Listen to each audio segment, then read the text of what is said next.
My sisters and brothers, the Lord be with you. And with your spirit. A reading from the Holy Gospel according to St. Luke. Glory to you, Lord.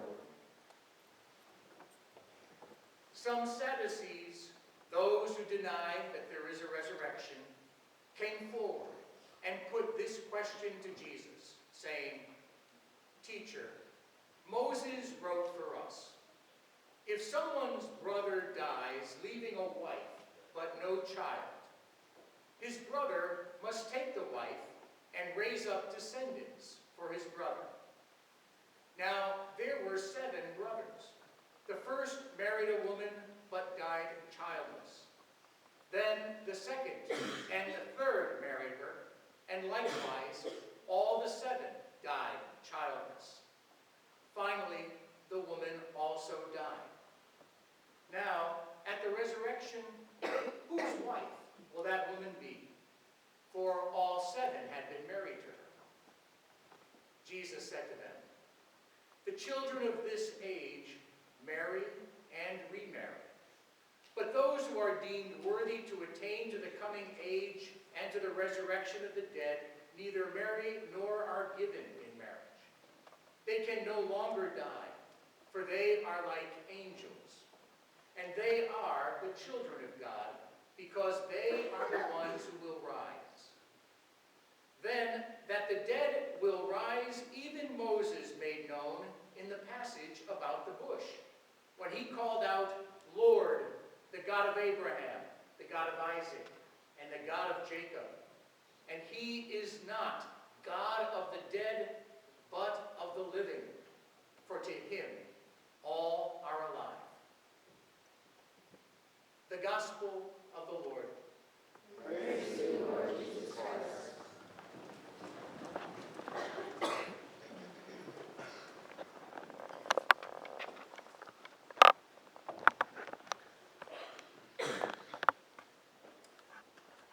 When it is a beautiful Sunday morning like today, I often set out from my house for a little longer run than my normal 3-mile run. And I was coming up Edgewood Avenue to Saddle Club, and I just passed the light on by whatever that street is, that cross street. And all of a sudden, a red SUV stopped in the middle of the road. And all of a sudden, a student's head popped out to say, "Hey, Father." And I said, "Hey, how's it going?" Stopped in the middle of the road. There was 2 students there, and we started to talk about the football game and other things. And then they both said, "We'll see you at the 9 o'clock Mass." And I said, "That's fine if I don't die first." And they laughed, and one of them said, "Father, you look great." And I said, "Thanks," and turned around and ran down Pineway Drive. And as I'm running, I said, I don't feel great. I wish I had my resurrection body. I wish I was 20 pounds lighter. I wish I had a big crop of curly black hair. I wish I had no aches and pains. And I wish I could run an 8-minute mile like Jordan Cottle. Our resurrection bodies. We are at the end of our liturgical year, coming fast.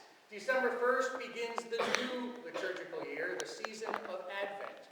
But as we approach the end, the Church asks us to think about eschatology, the eschaton in Greek, the last things, heaven, hell, and purgatory. Today, we'll spend a little time talking about heaven. Have you ever thought of what heaven would be like? Can I invite you to close your eyes and just try and envision what you think heaven would look like to you?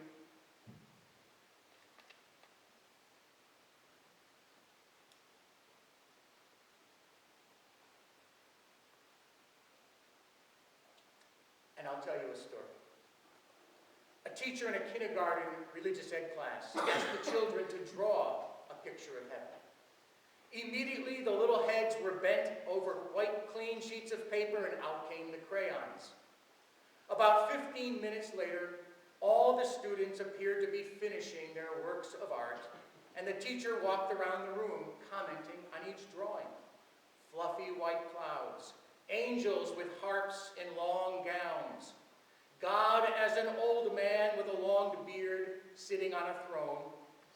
She stopped at one student's place and pondered the drawing before her. There were a stack of golden figures all standing at attention. "This is wonderful, Justin," she said. "Are these angels?" Justin shook his head. "Then they must be all the saints," she persisted.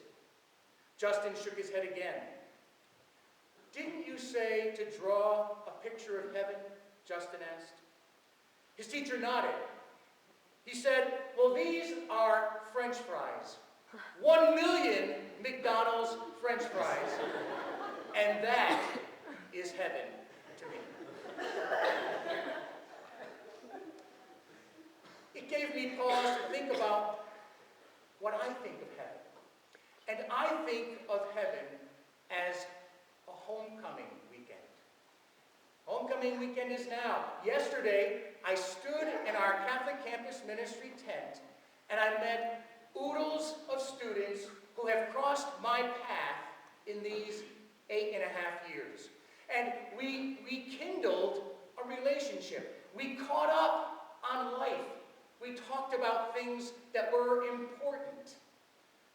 A wonderful homecoming, a wonderful continuation of relationships. How do we prepare for that eternal homecoming? How do we prepare for the afterlife? How do we prepare for death? I can speak honestly that we could never be prepared for the death of a loved one. My mom passed away about 5.5 months ago. And I was on retreat about 3 hours away from here when my sister called. And I can be honest with you, I was absolutely incredulous. I couldn't believe my ears. In the 3-hour drive back to Burlington, I did a lot of crying, selfishly thinking to myself, I won't be able to speak to her on the phone each day, even if it was only 1 minute that we spoke. I also did a lot of laughing and smiling, thinking about all the wonderful times we spent together, all the crazy things I may have said or done, and that she tolerated with great love and affection. For a priest to have to celebrate the funeral of his own mother and to preach her homily, probably the most difficult thing I've ever had to do. But I realized as I was speaking, what it was not a morbid thing. It was a celebration of my mother's life. My mother died the way she lived. And I recall the words of the preface of the dead. For those who believe, life is changed, not ended. My mother lived her life towards the end, going to communion every day, bringing communion to the sick every other day, going, as she said, driving the old people to their doctor's appointments or to the bank or to get their hair done. My mother died living her life the way she loved, a series of relationships.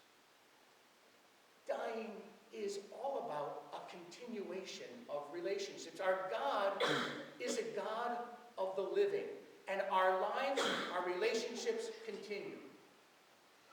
Anyone ever read this book? Heaven is for Real. About a 4-year-old boy who has a near-death experience and comes back to tell his parents, his father's a pastor, a minister, about his experience in heaven. And I'm going to just take one little part here. He said, you know, it's there that I met Pop. And the father said, you met Pop sitting by the Holy Spirit? His father's father. Colton nodded vigorously, smiling at what seemed a pleasant memory. Yeah, Pop came to me and said, is Todd your dad? And I said, yes. And Pop said, he's my grandson. How many times when I presided over a funeral, Todd speaking, had mourners delivered the usual well-meaning platitudes, well, she's in a better place, or wait, we know he's looking down on us, smiling, or you'll see him again. Of course I believed those things in theory, but to be honest, I couldn't picture them. Now, with what Colton had said about Pop and about his sister, I began to think about heaven in a different way.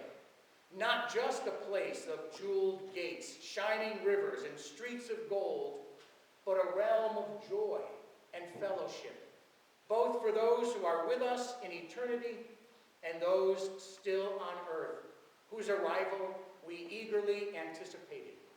A place where I would one day walk and talk with my grandfather, who had meant so much to me, and with the daughter I had never met.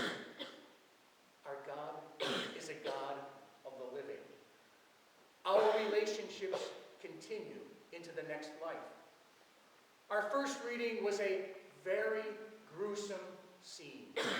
A mother having to watch her 7 sons tortured and killed right in front of her face. We heard testimony from 2 of the sons before they died. I'd like you to hear the testimony of the mother, talking to one of her sons. I do not know how you came into existence in my womb. It was not I who gave you breath, the breath of life, nor was it I who set in order the elements of which each one of you is composed.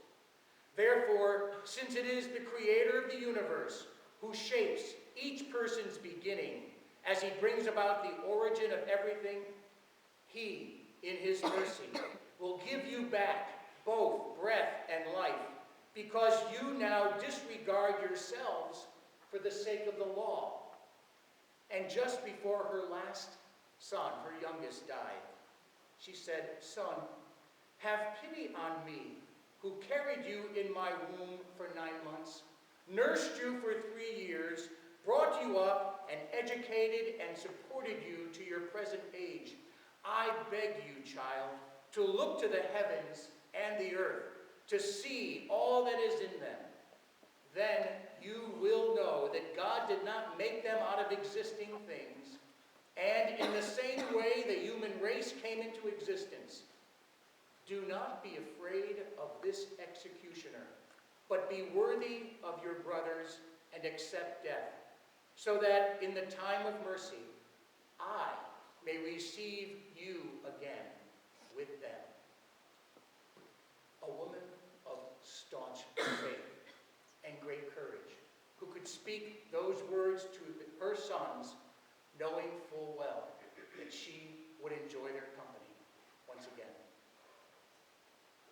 We should live our lives enjoying our relationships, celebrating our relationships, doing the best we can in all of our relationships, because in the eternal homecoming, it's all about those relationships, and we'll enjoy them forever.